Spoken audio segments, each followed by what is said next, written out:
Hello my friends and welcome back to the rabbit hole. We are starting a whole new series about skincare on this channel. Basically, what I've been noticing is that there are certain skincare concerns that people express in, skincare communities, be that Instagram, Reddit, Twitter, I think. I'm not on Twitter all that much because Twitter has an amazing way of making absolutely anything political. This skincare product ruined my skin. Thanks, Obama.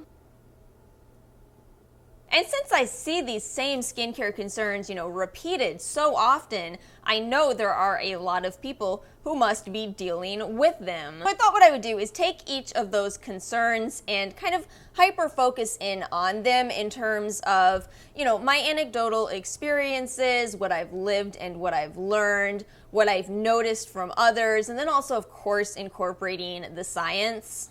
Since this is going to be the first video in a series, I do want to start this video off with a quick little, what's the purpose of this channel type of discussion. And for those of you who are in a rush, please know that timestamps are always in the description box below. Always, always. You can go there if you just want to skip to a specific part of this video.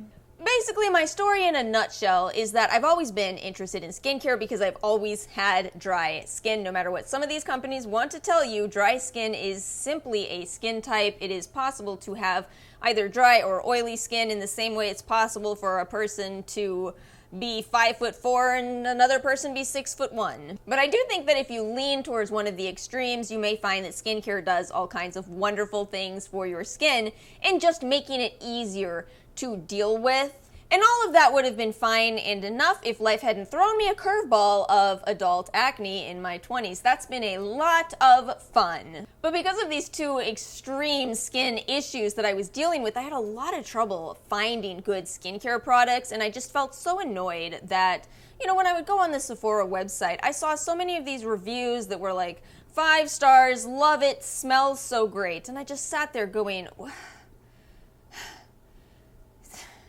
I'm pretty sure I could have gleaned the same knowledge about these skincare products from reading these horrendous Sephora reviews as from reading and completely unrelated haikus, and it would have been more fun. So I took it upon myself to try each of these brands individually and test out their products for 2 weeks. I took it to YouTube because I've always taken things to YouTube. I have much older videos of just clothing and hats. I've always liked sharing, good reviews and good information. And from there, we ended up growing. I still really don't know how. I guess some people like that model, and also some people hate it because, ultimately, when it comes to the trials that I do on this channel, they are all one person's experience. They're really just meant to be a Sephora review that is done a little better. The reason I opened this series with this is because I just want to reiterate that talking about skincare is an incredibly, incredibly difficult topic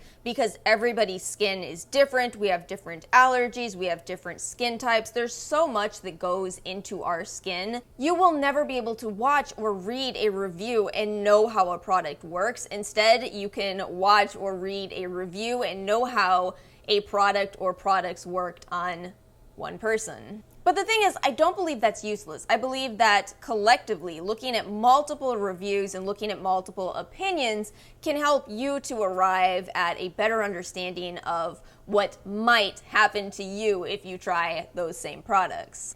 And all this is to say that I am opening this video with an incredibly important, so incredibly important point here, and that is, no matter how much you read online, no matter how much you read on SCA, no matter how many reviews you watch, no matter how much you Google these topics, nothing will ever replace the advice of your dermatologist. Yes, you going to your dermatologist for an in-person appointment for them to really see what is going on with your skin. Sometimes, especially with topics like today's, sometimes that's what you need. But I also know, especially right now, oh my goodness, right now, it is not necessarily possible for every one of you watching to be able to go to a dermatologist. So I'm going to do my best in this video to help you kind of figure out what could potentially, again potentially, be going on and what you can do about it. So the topic of a damaged moisture barrier certainly comes up an awful lot. What on earth does that mean, right? So your skin is protected by your skin. Yes, you have a barrier on your skin that locks in moisture, that protects you from the outside world. However, if you are using either too many harsh products or maybe even just one product that is damaging your moisture barrier, then that can be compromised and you could experience a lot of different problems from that, including excessive dryness, including brand new breakouts. I see this practically devastating cycle rather often in skincare groups where somebody comes in and they have, an issue such as acne. They buy all the products to treat their acne, and what happens? Their skin gets worse, their acne gets worse, and they're sitting there going, well, I dropped $400 to improve my skin. Why is it worse? Now here's the deal. As somebody who's tried, how many products are we at on this channel? I haven't counted in a while. I know it was over 500 not too long ago, but anyway, I've tried a lot of products and I have certainly overdone it, which is great because now I can share with you how not to repeat my mistakes, right? What I've noticed is it seems that damaging your moisture barrier doesn't necessarily happen overnight. It can, but it doesn't necessarily. Usually what happens for me is I will build up to a point where I can't turn back, but there were warning signs and I should have seen them and I should have turned things back a while ago, but I didn't. So I'm going to break this down into what feels to me like 3 different phases from which you can, easily turn back from the first 2. The third, not so much. You may need to see a derm. So phase 1 is when I start experiencing excessive dryness on my skin. Now, like I said, I do have dry skin, but sometimes I'll find myself, in the middle of the day,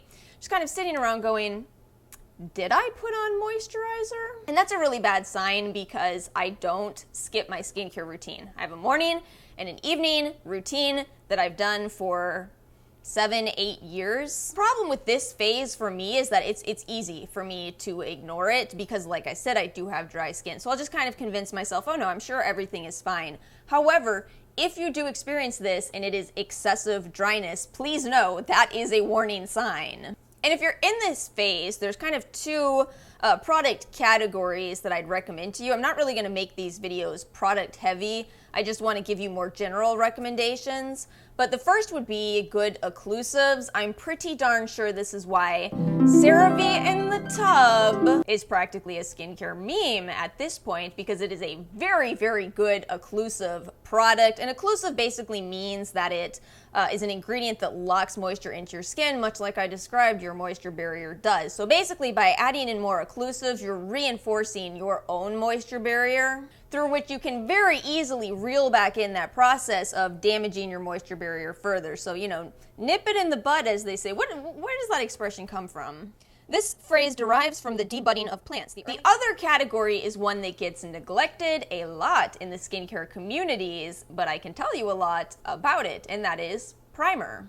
It's so funny to me, you guys. It is so funny to me that, when I first got into skincare, I was very much into makeup too. In fact, I was into makeup before skincare. But I saw this as 2 sides of the same coin. Turns out a lot of people use skincare so that they don't have to use makeup. But for me, I've always been using skincare so my makeup would sit better. But because of this mentality, a lot of people in the skincare world think that primer is not for them. Primer is an incredible ingredient if you don't wear foundation or if you do. Think about what primer is meant to be from a makeup perspective. It's meant to be a barrier between your skin and your foundation. How does that translate to skincare? Well, you're still making a barrier on your skin. And what's the whole point of today's video? Helping out your moisture barrier. Primer is a great product to use for this purpose. And if you are more into the drugstore side of things, I just spent way too much time in my e.l.f. makeup video talking about primer. Of course, because I'm me. That's the category I spent the most time talking about, so I'll link that if you're interested in some affordable primers. But yeah, really, really great and very underrated category in the skincare world. Phase 2 is when you start experiencing certain products stinging. So this is a really tricky topic because there are ingredients in our skincare products that at the very least tingle when applied, and you all know what I'm talking about. I'm totally talking about AHAs. If you use a product that has a high percentage of AHAs, take for example Drunk Elephant's TLC Framboos, when you apply that to your skin, you feel it.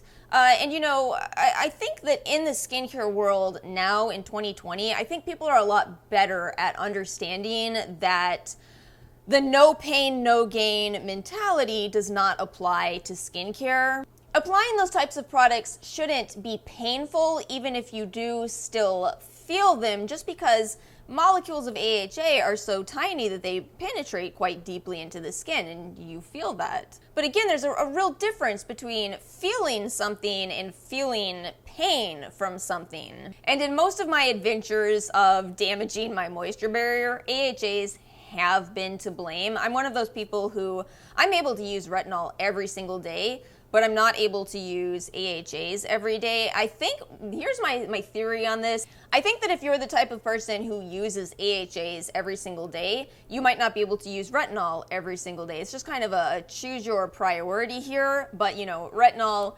AHA, BHA, azelaic acid every day, you're going to damage your moisture barrier. Oh. So again, I would say this is phase 2, and this is a big warning sign from your skin. Your skin is saying, hey, you're overdoing this, we're sending you pain signals, stop.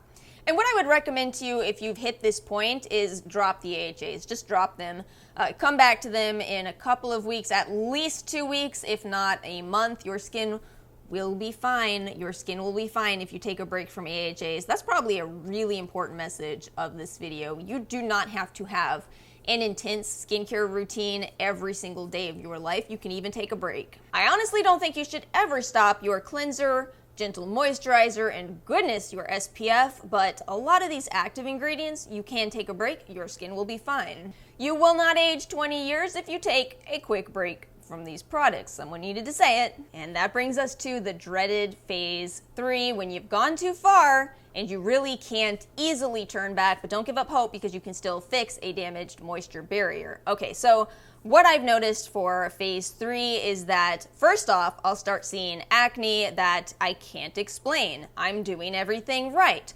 Why on earth am I breaking out? One thing I would really like to point out with acne is that, you know, we have this tendency to think about acne as this very superficial issue going on, and I don't just mean in terms of how we feel about it, I mean that it's just on the surface of our skin, when realistically, acne is very complicated and it's going on at deeper layers of your skin. You know, acne can be caused by anything from hormonal issues to an imbalance in your gut bacteria to high levels of stress to dietary factors. There's so much that could potentially be causing acne, and especially if your acne is red, you know, not just little whiteheads or little blackheads, but instead you're seeing redness and a large and inflamed pimple.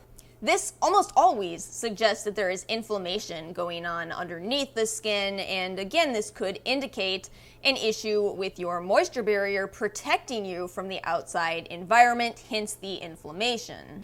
Along with this, another sign for me personally has been a lot of pain when trying to use literally anything. If you're at the point where if you're touching water to your face, it hurts, oh honey.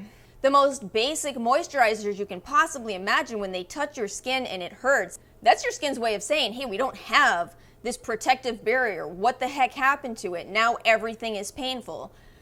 You done messed up your moisture barrier. So what do you do to fix this damaged moisture barrier, right? Same rules as phase 2 apply here. You've got to take a break from the active ingredients.